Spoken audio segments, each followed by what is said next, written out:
បាទអនុញ្ញាតគ្រប់នឹងជម្រាបសួរពុកម៉ែបងប្អូនបាទនេះពុកម៉ែបងប្អូនថ្ងៃនេះមានខ្សែកមួយខ្សែចង់បង្ហាញចែកជូនពុកម៉ែបងប្អូនខ្លាយលោពុកម៉ែបងប្អូនត្រូវការអាចតាក់ទងបានណាពុកម៉ែបងប្អូនមិនខ្ញុំអ្នកជាវទេមិត្តភក្តិខ្ញុំគេជាងកលឹងកម្មបាទជាងកលឹងកម្មអញ្ចឹងគេធ្វើជាវ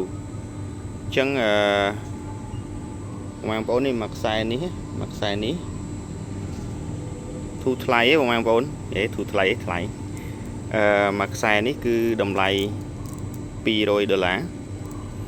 តែមួយដុំនេះអត់រាប់ទេណាបងប្អូនអញ្ចឹងមួយដុំនេះអាច$50ទៀតអាច$250អញ្ចឹងបើសិនតែពុកម៉ែបងប្អូនណាចាប់អារម្មណ៍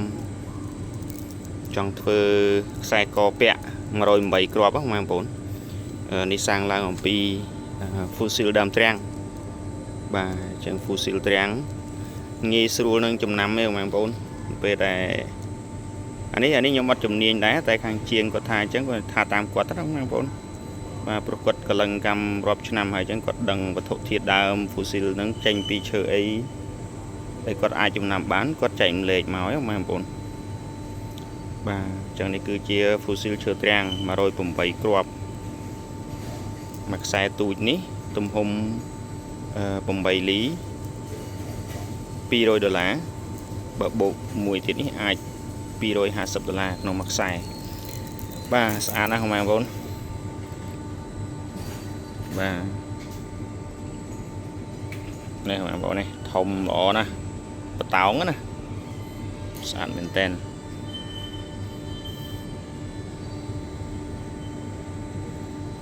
បាទនេះបងប្អូននេះស្អាត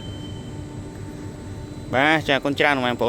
នណាត្រូវការអីអាចតាក់ទងមកខ្ញុំបានខ្ញុំនឹងឬក៏ចាំខ្ញុំតម្លាក់លេខទូរស័ព្ទរបស់គាត់នៅនឹងចំណងជើងនឹងផ្ទាល់ក៏បានដែរបងប្អូនអាចតាក់ទងបានបាទចាគុណច្រើនបងប្អូនបាទជម្រាបលាបាទ